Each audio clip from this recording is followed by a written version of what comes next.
Welcome back, everyone, to our podcast, Our Experts. I'm Carol Matichka, and I am your host and eternal pharmacy advocate. Today we have with us Mr. Bill Mincy, current president of the Florida Pharmacy Association, as well as director of the board for PPSC. I'm very excited to hear Bill's thoughts as he has seen so many changes over the years with pharmacy and really has some excellent perspective. So welcome, Bill. Thank you, Carol. Pleasure to be with you. Pleasure to have you on. So tell us a little bit about Bill Mincy. How did you become interested in pharmacy?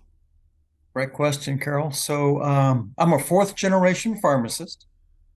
It goes back to my great grandfather, who was a physician and a pharmacist, my grandfather, a pharmacist, my father, an uncle pharmacist, and my brother and I are pharmacists. So Wow. we like to say that drugs are in our blood. Yes, absolutely they are. And you've worked for so many years to improve pharmacy.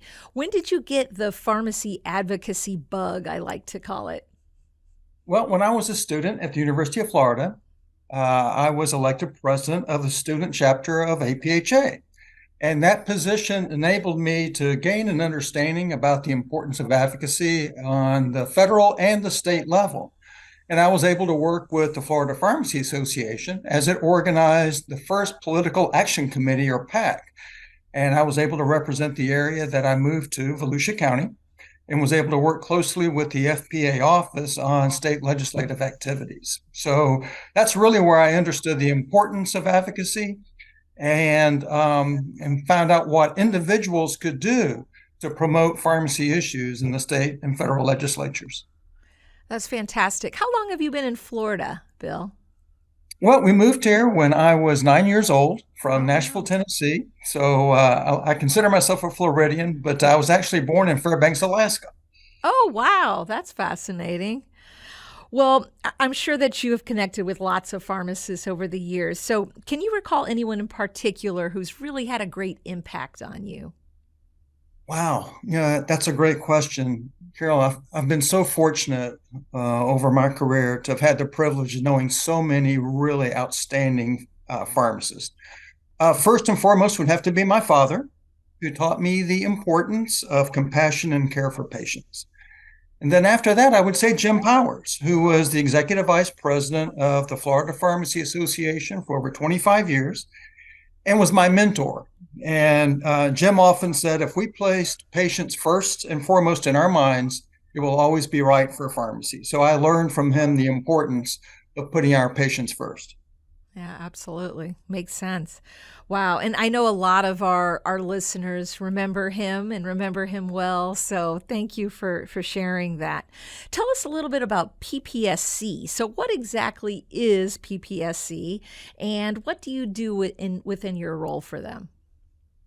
PPSC is a pharmacy services firm based in Tallahassee, Florida. We were actually created by the Florida Pharmacy Association way back in December 1983. Oh, So wow. here we are celebrating our 40th year in business. And we were put together with the help of Mike Stamatolis, a past president of the association over in Pensacola, Florida, who was the president at the time, and Jim Powers, who said we needed to find a way to aggregate the purchases of independent pharmacies so that we can negotiate better pricing arrangements with drug manufacturers and suppliers. And about that time, HMOs were starting to be created, primarily in Central and South Florida. And we needed to find a way to network independents and chains together to work with insurance companies, employers, school boards, so that pharmacy owners would not be left out of the game, which later became third-party payments dominated by the pharmacy benefit manager. So it was at the Right. very beginning of that, but it was exciting for the association to make an investment and had the forethought to know that this was really needed. Oh, wow. Yeah, that's fantastic. And you started your pharmacy journey very early with the FPA as assistant executive director, actually back in the 70s, right? Sure did. So here you are, full circle now as our FPA president. So, what first made you interested in working with the FPA all those years ago? Well, I learned when I was with the student APHA chapter at the University of Florida what the association did and again had an opportunity to actually work closely with the association. And I like to say it was kind of a golden time for the association. It had a number of pharmacists that were in the Senate and the House legislators. And we had three members of the House legislation that were pharmacists. Oh, So wow. Fred Lippman and Everett Kelly and Carl Carpenter, and then Ed Fortune was in the Senate. So we had a great opportunity to really fashion and mold pharmacy practice. And so that was very exciting. And I could see, also at the very beginning, how important pharmacy education, which is something important to you, was starting to be Absolutely. fashioned, in terms of continuing education and so forth. So that was an exciting time. And I was really proud to be a part of the association back and play a role in that. Yeah, that's really cool. And so tell me a little bit about the FPA back in 1977. You shared a little bit, but what else? What was it like? Like, how many members did we have? What was the excitement like? Well, it was a different time. Uh-huh. So if you think about the composition of the association back then, it was very much pharmacy owners as well as employee pharmacists, but really not dominated by employee pharmacists because the chain industry was just starting to build about that time. I went to my first convention at the age of 13 years old. Oh, wow. And so my family used the pharmacy convention as their vacation every year. Yeah. And so it was an exciting time. It was a very social and congenial atmosphere, where pharmacy owners, their husbands and their wives would get together, and we would not only talk about pressing issues affecting the profession, but it was also used as very much a social environment to be together and network. And that's something that I hope that we'll continue to build going forward so that we can build that bond between members and pharmacists and technicians of all different types serving our profession today. I agree. And I've always felt like it's so important for the annual meetings or the conventions, whatever they might be, to really focus on that camaraderie, that social aspect. So, would you say there was a lot less CE at that time and more of the social aspect and the really getting to know each other and bonding type experiences? Absolutely, Yeah, Carol. That's great. So there's such an emphasis now on getting those hours right. that sometimes what we do is we miss out on the fun and the collegial atmosphere that I think is something we want to continue to build and improve on. So it's not all business. It should be Right. fun. It should be that we can learn from each other. If you're doing something in your practice that you think can help another practitioner, it's a great opportunity for you to do that and share some of your secret sauce that you have that's made you successful so that they Yeah. can also be successful. Sure. And that networking, it's just so unbelievably important. So, what do you think the differences you see in the organization today from back then? And what are some things you wish we could have kept? And what are some of the improvements that you've seen over the years? So, that's kind of a lot, but just That's wanted all to right. throw that out there.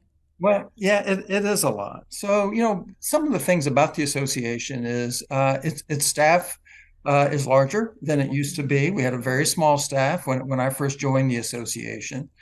And it was focused on the owners of the time, if you would. We were just starting to see the influx of greater numbers of employee pharmacists, and back then technicians were called supportive personnel, and so they didn't have the same role that they play today.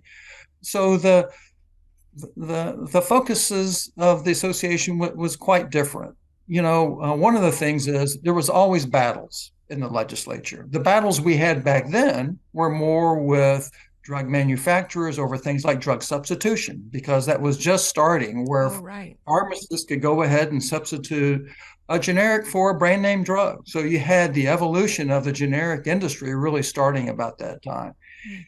And the importance of recognizing the role that pharmacists could play in saving money for their patients, and also using the knowledge that we had in our training to go ahead and make a change. in therapy. Sometimes it was just a generic for a brand, but I can tell you that it was a hard fought war at the time with drug manufacturers. And then again, just like we have today, it was the beginning of the third party industry.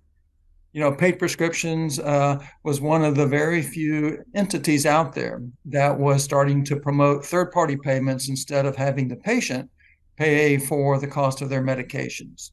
Medicaid was just now starting to build both in enrollment size and in the reimbursement control that we saw. And today we still fight some of those battles. We're still fighting to have recognition with provider status. We're having fights on making sure we get paid appropriately and fairly for our services. So some of the things that started in 1887 and protecting the livelihood that we have as pharmacists has not changed. And I'm really proud to say that the association's focus has been and will always be to protect the interest, of pharmacists and the patients we serve. Absolutely. And you bring up an interesting date that maybe our listeners aren't aware of, which was the date of the birth of the Florida Pharmacy Association, which actually occurred right here in Jacksonville, downtown Jacksonville. We finally got our commemorative plaque back, and it's housed at the Duval County Pharmacy Library. If anybody wants to come check it out, they did a nice little display there for the birthplace of the FPA.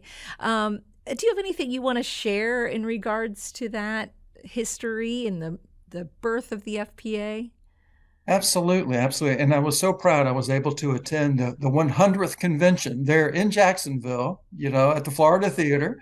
That was just so exciting. And that's great.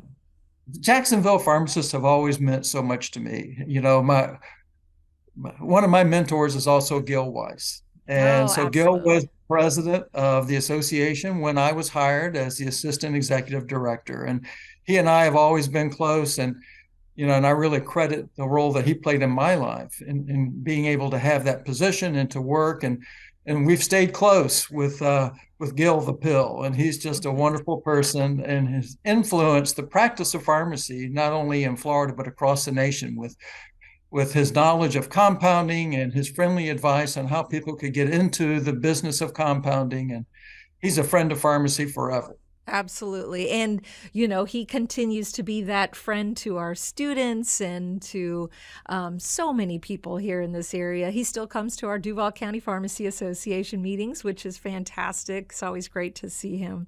So thank you for all of that. Tell us a little bit about the FPA. Where do you see the organization heading over the next few years?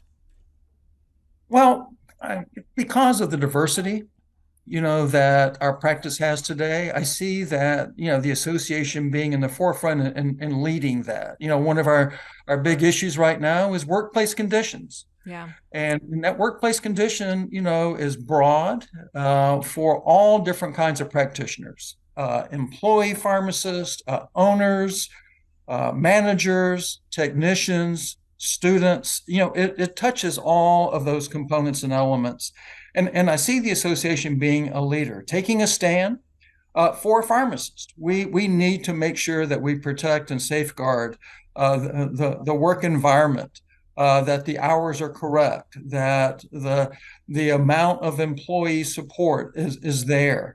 And too often we're choosing dollars over care, and we need to make sure that there is a balance there, if you will, and that we take a stand and represent the interest with boards of pharmacy, with the state legislature, and with corporate pharmacies, and make sure that there is a successful way for all of those needs to be met, that there will still be an ability to earn money that's needed to sustain those operations, but it shouldn't be at the expense of pharmacists and technicians.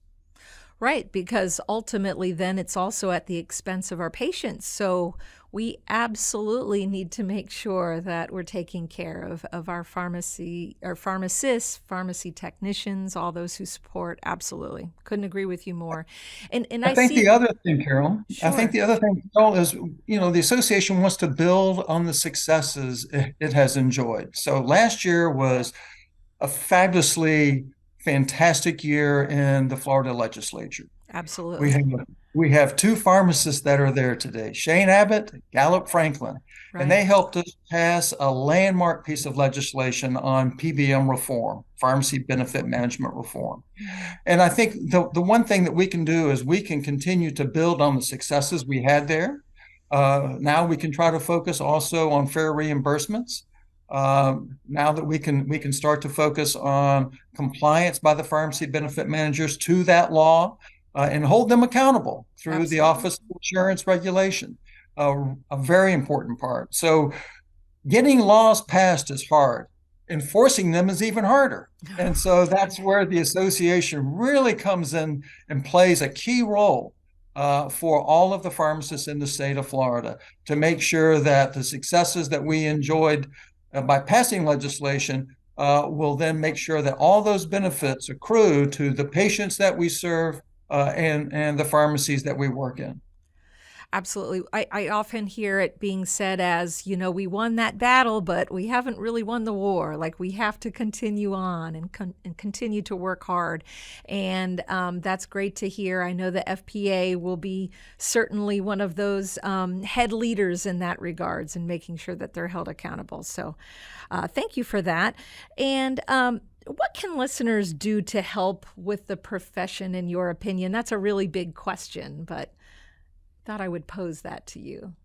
Practice to the top of your license. Mhm. Be bold, take a stand. Our commitment is to make sure that patients' needs are served.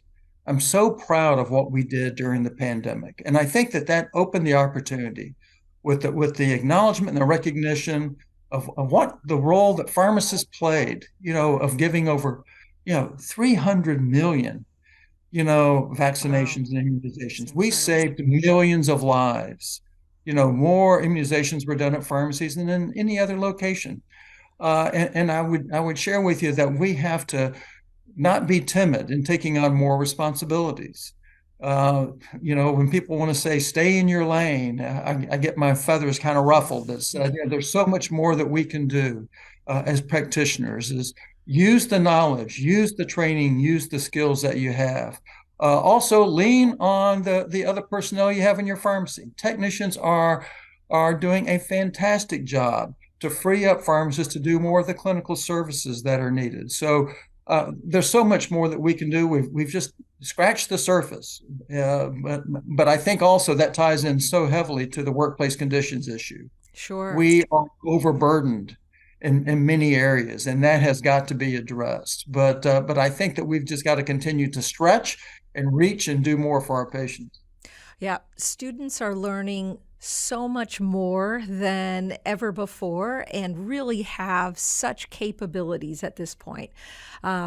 You said it right, though. We definitely need to work on the workplace conditions because I hear that a lot is that pharmacists say, well, I have all this knowledge and there's so much I can do, but I don't always have the time.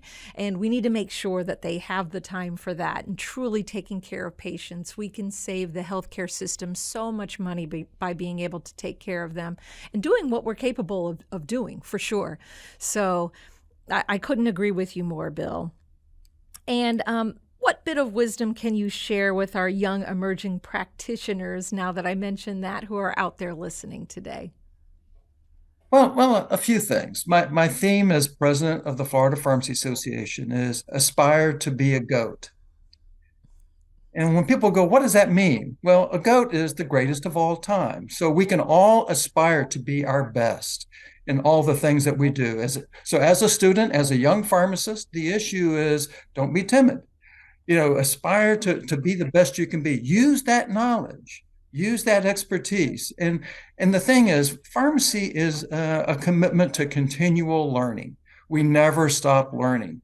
We have new Absolutely. therapies that come out every year, amazing breakthroughs in technology and in medicines that we need to be able to stay aware of and share and serve our patients. So the whole thing is be the best we can be, and there's so much we can do in service to others.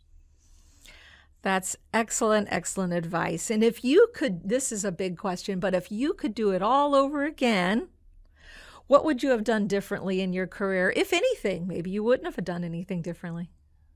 Well, I've done a lot of different things, thank goodness. Yeah.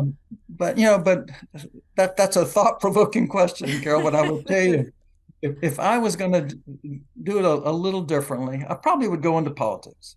Oh, And interesting. because I have found out the importance of politics to our profession. So I would stay a pharmacist, number one.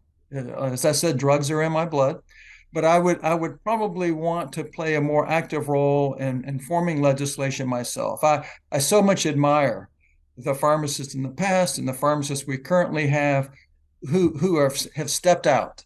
So Gallup Franklin and Shane Abbott to do so much. And those two gentlemen need our commitment. They need our dollars. We need more pharmacists in the legislature, both in Congress. We have Buddy Carter from Georgia there, and he fights the good fight each and every day. And I can assure you that Shane and Gallup do the same thing, and we need more to do the same. Well, that's great. And that's fascinating. It's a tough thing to do. So I'm impressed that you're willing to take that potential stand or say that you would have liked to. And absolutely, we need to support our pharmacists who have done that because it is a lot of work. There's a lot of things flying at them constantly that they have to manage. So absolutely. And before we end, is there anything you want to leave our listeners with today? Well, I just have to share, number one is I wish everyone a wonderful holiday season. We just had Thanksgiving and we have so much to be thankful for. And going into to Hanukkah and Christmas and Kwanzaa, we all have so much to be thankful for. So service to others is important. I'd like to leave, all of our listeners with a quote from probably the original GOAT, Muhammad Ali. And he said once that service to others is the rent you pay for your room here on earth.